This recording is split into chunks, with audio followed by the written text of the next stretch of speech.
우리 함께 고백하겠습니다. 하나님께서 하십니다. 한 번 더 고백하겠습니다. 기대가 됩니다. 기대가 됩니다. 2024년 우리는 이렇게 고백합니다. 서로에게 서로를 향하시고 당신은 존귀한 사람입니다. 자, 앞뒤로도 한번 하시죠. 당신은 존귀한 사람입니다. 존귀한 사람의 눈에만 존귀한 사람이 보입니다. 여러분의 고백대로 여러분의 삶이 이루어질 줄 믿습니다. 2024년 우리 교회의 표현은 더 거룩하게, 더 온전하게입니다. 교회를 교회되게 하는 것, 성도를 성도되게 하는 것, 그것은 바로 거룩함입니다. 거룩은 우리 하나님의 아주 대표적인 속성입니다. 그래서 하나님은 하나님의 자녀된 우리들도, 그리고 주의 몸된 교회도 하나님과 같이 거룩하기를 원하시는 것입니다. 데살로니가전서 4장 3절은 이렇게 말씀합니다. 하나님의 뜻은 이것이니 너희의 거룩함이라. 아멘.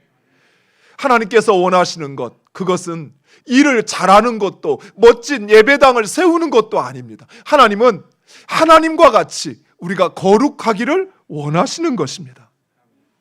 그래서 우리는 2024년 더 거룩하게, 더 온전하게 변화되기를 소망합니다. 이를 위해서 우리는 매 주일 신약 성경을 중심으로 거룩하신 예수 그리스도, 그분의 삶과 사역, 그리고 복음의 역사를 함께 살펴보고자 합니다. 오늘은 그 첫 시간으로 예수 그리스도께서 세상에 오시기까지의 그 과정을 함께 살펴보고자 합니다.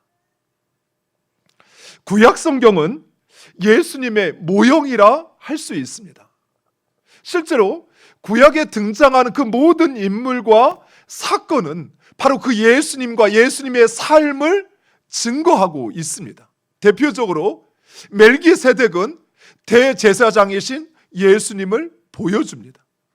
그리고 요셉은 구원자이신 예수님을, 또 놋뱀은 예수님의 십자가를 예표한다 할 수 있습니다. 그리고 모세와 다윗, 그리고 수많은 선지자들, 그들은 이 세상에 오실 예수님을 예언하였습니다. 구약시대 마지막 선지자였던 말라기 선지자, 이 말라기 선지자 역시 예수님의 세상에 오실 것을 예언하였습니다. 말라기 3장 1절 말씀, 우리 화면을 보고 함께 읽겠습니다. 만군의 여호와가 이르노라, 보라 내가 내 사자를 보내리니 그가 내 앞에서 길을 준비할 것이요 또 너희가 구하는 바 주가 갑자기 그의 성전에 임하시리니 곧 너희가 사모하는 바 언약의 사자가 임하실 것이라. 아멘. 그런데 이런 말라기의 예언이 있은 후 하나님은 400년 동안 침묵하셨습니다. 하나님은 400년 동안이나 그 어떤 예언자도, 또 예언의 말씀도 하지 않으셨습니다. 우리가 가지고 있는 이 성경책에 구약 성경 맨 마지막인 말라기서와 그리고 신약의 시작인 이 마태복음, 그 사이에는 400년이라고 하는 어마어마한 공백이 있는 것입니다. 그래서 이때를 가리켜 신구약의 준강기 또는 하나님의 침묵기라고 이야기합니다. 그러나 비록 성경은 이 신구약의 중간기에 대하여 침묵하고 있으나 이 시기는 우리에게 너무나도 중요한 시기입니다. 왜냐하면 하나님은 바로 이때 우리의 구원자이신 예수 그리스도, 그분을 세상에 보내시기 위한 준비를 진행하고 있었던 것입니다. 마치 아이를 출산할 산모가 태어날 아이를 위하여 아이의 방을 꾸미고, 그리고 아이가 입을 옷을, 베네저고리를, 또 손수건을 준비하는 것처럼 하나님은 바로 그 예수 그리스도의 때를 준비하고 있었던 것입니다. 갈라디아서 4장 4절 상반절에 이렇게 말씀합니다. 때가 참에, 때가 참에 하나님이 그 아들을 보내사 여자에게서 나게 하시고 라고 말씀합니다. 예수님 역시 자신의 때를 아시고 그리고 그 때에 사역을 시작하십니다. 마가복음 1장 15절에 이르시되 때가 찼고 하나님의 나라가 가까이 왔으니 회개하고 복음을 믿으라 하시더라. 아멘. 그렇습니다. 하나님은 이 신구약 중간기 400년 동안 바로 예수 그리스도의 때를 준비하고 있었던 것입니다. 마치 야곱의 후손들이 애굽에 들어가게 됩니다. 그리고 그들은 영문도 알지 못한 채 400년 동안이나 애굽의 노예로 살아야만 하였습니다. 하지만 그 400년 동안 하나님은 이스라엘을 하나님의 백성으로 큰 민족으로 준비시키고 있었던 것입니다. 이처럼 하나님은 그 중간기 400년의 기간 동안 예수 그리스도의 때, 바로 그 때를 준비하신 것입니다. 사랑하는 성도 여러분, 이처럼 우리의 삶 가운데 일어나는 그 모든 일에는 때가 있습니다. 태어날 때가 있으면 죽을 때가 있습니다. 심을 때가 있으면 거둘 때가 있습니다. 찾을 때가 있으면 잃어버릴 때가 있습니다. 지킬 때가 있으면 버릴 때가 있습니다. 그런데 문제는 우리는 그 때를 알지 못한다는 사실입니다. 노아 시대에 홍수가 일어날 것을 사람들이 알았다면 사람들은 과연 그렇게 방탕의 시절을 보냈을까요? 요셉의 형들이 요셉이 애굽의 총리가 될 것을 알았다면 그러면 그 요셉을 노예로 팔았을까요? 이처럼 우리는 우리의 그 때를 알지 못합니다. 하지만 우리는 우리의 그 모든 때를 주관하시는 분, 그분이 바로 하나님이라는 사실을 알고 있습니다. 그리고 그 하나님의 때, 그 때가 가장 정확하고 그리고 가장 적절하다는 사실입니다. 국민일보에 실린 글입니다. 세계적인 전도자 빌리 그레함 목사님, 여러분 잘 알고 계시죠? 1973년이죠.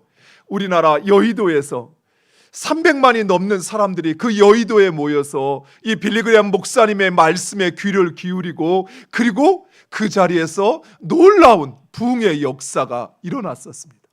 그런데 이 빌리 그레함 목사님에게도 남모를 아픔이 있었습니다. 그 아픔은 바로 그의 아들 플랭클린이었습니다. 목사님의 아들이었던 플랭클린, 그는 그만 술과 마약에 찌든 채 살아가고 있었습니다. 더욱이 이 플랭클린은 아버지가 전하는 그 복음이 거짓말이요, 그 하나님이 계시지 않다 공공연하게 그렇게 떠들고 있었던 것입니다. 목사님이 얼마나 힘들었을까? 아니, 목사님이 이 아들을 놓고 얼마나 기도했을까요? 차라리 내 아들이 아니었으면 그러면 이 복음의 역사에 걸림돌이라도 되지 않았을 텐데 하면서 이 아들을 위하여 얼마나 많은 시간 기도하고 그 아들로 인하여 얼마나 많이 힘들어했을까요? 어쩌면 하나님께, 하나님 이 아들을 고쳐주셔야 그래야 내가 이 역사를 더 잘 감당할 수 있지 않겠습니까? 그렇게 기도하기도 했을 것입니다. 그런데 어느 날 그 아들 플랭클린이 밤늦게 자가용 비행기를 운전해 파티에 가던 중에 그만 사막 한가운데서 그 비행기의 연료가 바닥이 나고 말았습니다. 더욱이 통신 장비까지 고장이 나버려서 누구에도 연락할 수 있는 상황이 아니었습니다. 비행기는 점점 고도가 떨어지고 있었습니다. 그리고 이제 이 비행기가 추락한다는 그 죽음의 공포가 몰려오는 바로 그 순간 플랭클린은 자기도 모르게 자기가 그토록 부정했던 그 하나님을 찾고 기도하기 시작했습니다. 하나님 나를 살려주신다면 이제 하나님을 전하는 전도자가 되겠습니다. 그런데 그렇게 바로 기도하는 그 순간, 그 사막 한가운데 비행기 활주로의 불이 갑자기 켜지기 시작하는 것입니다. 그리고 그 불빛을 따라 비행기는 안전하게 착륙할 수 있었습니다. 플랭클린은 이 놀라운 하나님의 타이밍 앞에 하나님의 살아계심을 인정할 수밖에 없었습니다. 그리고 그는 그 아버지 빌리 그레암 목사님과 같이 복음을 전하는 바로 이 복음 전도자가 되었다고 합니다. 나중에 어떤 연유인지 알아보았더니 그 지역에 살고 있는 한 목회자분이 마침 그 공항에서 일하고 있는 직원을 신방하기 위해서 가던 길이었다고 합니다. 그런데 그 직원이 목사님에게 자신이 하는 일이 어떤 일인지 알려주고 싶어서 모든 비행기의 운항이 다 끝나서 그 활주로에 불이 다 꺼진 그 상태 속에서 목사님 내가 이런 일을 합니다 라는 것을 알려주기 위하여 활주로에 불을 켰던 것이에요. 여러분 별로 놀랍지 않으신가 봅니다. 플랭클린이 그 불을 켜달라 요청하지 않았습니다.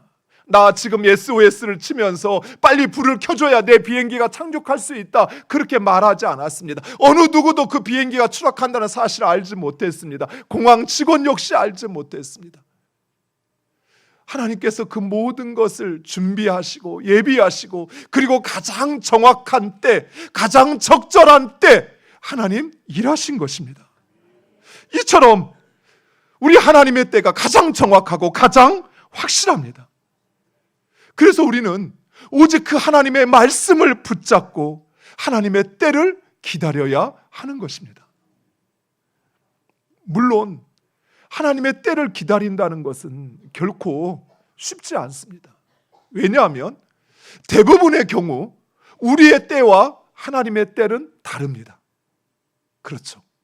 우리의 때는 지금 당장, 지금 바로 지금 하나님께서 내가 원하는 대학에 합격시켜 주시기를 원하고 지금 당장 내가 원하는 직장에 들어가기를 원하고 지금 내가 원하는 사람과 만나서 결혼하기를 원하는데 그런데 하나님의 때, 그 하나님의 때는 지금이 아닌 경우가 많다는 것입니다. 그러나 사랑하는 성도 여러분, 만약 요셉이 그 하나님의 때를 기다리지 못하고 자신의 방법으로 예굽을 탈출하였다면 그는 예굽의 총리가 될 수 없었을 것입니다. 만약 다윗이 그 하나님의 때를 기다리지 아니하고 스스로 자신을 왕위에 올렸다면 그는 하나님이 일하시는 것을, 그리고 그 하나님이 자신을 이스라엘의 왕으로 세우시어 그 왕위를 영원토록 이어가게 하시는 그 하나님의 역사를 보지 못했을 것입니다. 이처럼 사랑하는 성도 여러분, 우리는 하나님의 때를 기다려야 합니다. 그때가 가장 정확합니다. 신구약 중간사 400년을 아주 짧게 한번 살펴보도록 하겠습니다. 남유다를 무너뜨렸던 바벨론, 이 바벨론은 하나님께서 다니엘을 통하여 예언하셨던 것처럼 페르시아에 의해서 멸망하게 됩니다. 그리고 페르시아는 그 영토를 지중해와 그리고 아시아와 아프리카까지 확장을 하게 됩니다. 보여주시죠. 그런데 이 페르시아 제국은 당시 그리스의 아주 작은 왕국이었던 마케도니아 왕국의 26번째 왕이었던, 우리가 너무나도 잘 아는 알렉산더 왕에 의해서 페르시아 제국은 멸망하게 됩니다.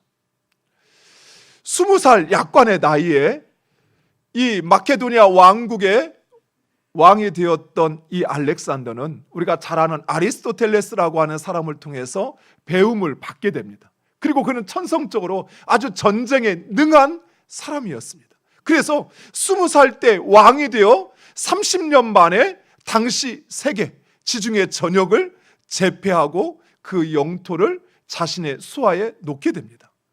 그런데 이 알렉산더 대왕은 예수님이 태어나기 전 약 350년 전 사람이었습니다. 그런데 이 알렉산더 대왕이 예수 그리스도와 그리고 그 복음의 전파를 위한 아주 결정적인 일을 하게 됩니다. 그것은 바로 언어의 통일이었습니다. 이 알렉산더는 자신이 정복한 모든 나라의 모든 백성들은 오직 헬라어, 그리스어만을 공용어로 사용하도록 정책을 펼치게 됩니다. 그래서 지도 한번 보여주시죠. 그래서 이 알렉산더가 정복했던 모든 나라의 백성들은 무조건 헬라어를 배우고 헬라어로 소통을 해야 됐던 것입니다.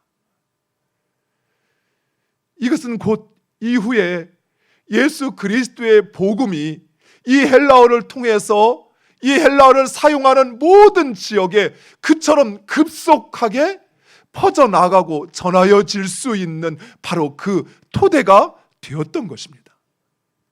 또한 이 헬라어를 공용어로 사용하고 있던 그때 이 알렉산더의 후계자 중에 한 사람이었던 프톨레미 왕조는 당시 히브리어로 되어 있던 구약 성경을 헬라어로 번역하여 출간을 하게 됩니다. 그런데 당시 유대인들조차도 공부를 하지 않고는 히브리어를 알 수 없었습니다. 그래서 유대인들조차도 이 히브리 성경을 읽지 못했던 것이. 그런데 헬라어 성경이 기록되어서 전해짐으로 인해서 유대인들뿐만 아니라 이제 모든 이 알렉산더가 통치했던 그 모든 나라에 살고 있는 사람들이 성경을 헬라어로 읽고 그리고 그 말씀을 이해하고 예수 그리스도의 복음을 받아들였던 것입니다. 사랑하는 성도 여러분, 놀랍지 않습니까? 하나님은 침묵하고 있는 줄 알았지만 그러나 그 하나님은 역사 가운데 일하시고 역사하고 계셨던 것입니다. 바로 예수 그리스도의 복음의 때를 하나님은 만들어가고 있었던 것입니다. 이런 알렉산더 대왕은 30세에 세계를 정복합니다. 그런데 31살에 그만 세상을 떠나게 됩니다.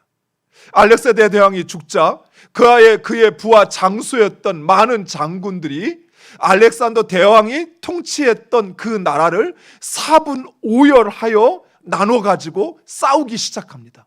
영토 분쟁을 하기 시작합니다.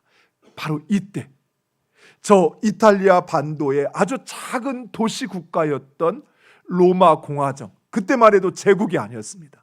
로마 공화정이 이 알렉산더의 영토를 야금야금 먹어가기 시작합니다. 그리고 BC 64년 폼페이우스 장군이 이제 지중해 전역을 로마의 속국으로 만들게 됩니다. 그래서 예수님께서 태어났을 당시 예수님은 로마의 황제였던 가이사가 호적령을 내리어 그 호적을 등록하기 위하여 나사렛에서 베들레헴으로 가게 되죠. 바로 이 로마의 통일을 통해서 예수 그리스도의 복음이 전하여질 수 있는 바로 그 환경이 마련됐던 것입니다. 또한 이제 이후로 로마는 약 200년간의 평화 시기를 맞이하게 됩니다. 이 평화 시기에 전쟁이 그치자 로마 제국이 했던 일이 있습니다. 그것은 로마가 정복했던 모든 나라의 땅을 하나로 연결하는 것입니다. 그래서 우리가 잘 아는 말이 있죠. 모든 길은 로마로 통한다. 이 말이 바로 이때 시작된 것입니다. 그래서 이 로마가 만들어 놓은 이 길, 그런데 이 길이 바로 바울과 사도들 그리고 전도자들이 복음을 전할 수 있는 바로 그 통로가 되었던 것입니다. 사랑하는 성도 여러분, 이처럼 하나님께서는 비록 침묵하고 계셨지만 그러나 여전히 일하고 계셨습니다. 하나님은 인류의 구원자이신 예수 그리스도, 그분이 이 땅에 오시어서 그리고 우리에게 전하여 준 그 복음이 하루속히 모든 열방과 세계 가운데 전하여질 수 있도록 하나님은 그 모든 여건을 만들고 계셨던 것입니다. 하나님은 그 때를 위하여 세계 역사를 주관하시고 그 모든 것을 준비하고 계셨던 것입니다. 그리고 가장 적절한 때, 가장 정확한 때, 그 모든 것이 준비되었던 바로 그때 우리의 구주이신 예수 그리스도를 세상에 보내셨고, 그리고 그 천국 복음은 이전 알렉산더 대왕이 통일시켰던 그 언어와 그리고 로마 제국이 만들었던 로마의 길을 통하여 급속히 전하여지고 선포되기 시작합니다. 사랑하는 성도 여러분, 우리의 삶 가운데 하나님께서 나에게 표적을 보여주시지 않는다고, 또 하나님께서 나에게 말씀하지 않으신다고, 나의 기도에 응답하지 않는다고 해서 하나님께서 나를 외면하고 또 하나님께서 나를 포기하셨다고 생각한다면 여러분 아주 큰 오산을 하고 있는 것입니다. 우리 하나님은 지금도 우리를 위하여 일하시고 역사하시며 우리를 위한 하나님의 때를 준비하고 계십니다. 이런 역사의 경동기 때에 오직 하나님의 때를 기다리며 그리고 그 하나님의 말씀을 붙잡고 기도하며 인내하는 사람들이 있었습니다. 바로 시므온과 안나라고 하는 사람이었습니다. 누가복음 2장 25절 말씀, 우리 화면을 보고 함께 읽겠습니다. 예루살렘에 시므온이라 하는 사람이 있으니 이 사람은 의롭고 경건하여 이스라엘의 위로를 기다리는 자라. 성령이 그 위에 계시더라. 아멘. 누가복음 2장 36절과 37절 제가 읽겠습니다. 또 아셀집파 바누엘의 딸 안나라 하는 선지자가 있어 나이가 매우 많았더라. 그가 결혼한 후 7해 동안 남편과 함께 살다가 과부가 되고 84세가 되었더라. 이 사람이 성전을 떠나지 아니하고 주야로 금식하며 기도함으로 섬기더니. 아멘. 시므온과 안나는 하나님의 약속의 말씀을 붙잡고 기도하며 기다렸습니다.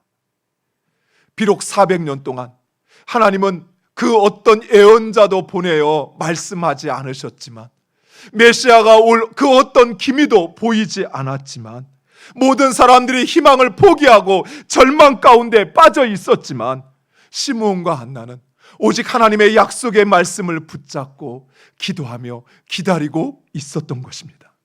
그리고 마침내 그들은 이스라엘의 위로이시며 그리고 우리를 모든 죄에서 속량하실 메시아 예수 그리스도를 영접하게 됩니다. 사랑하는 성도 여러분, 우리는 우리의 인생 가운데 찾아오는 그 하나님의 때를 완전히 알 수는 없습니다.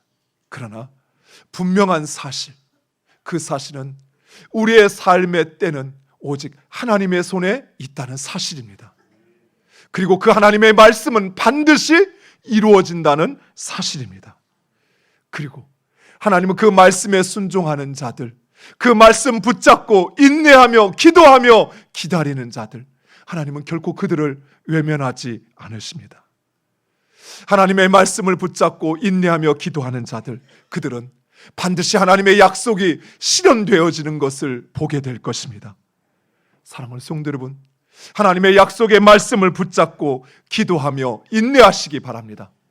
하나님의 때가 다가옵니다. 기도하겠습니다.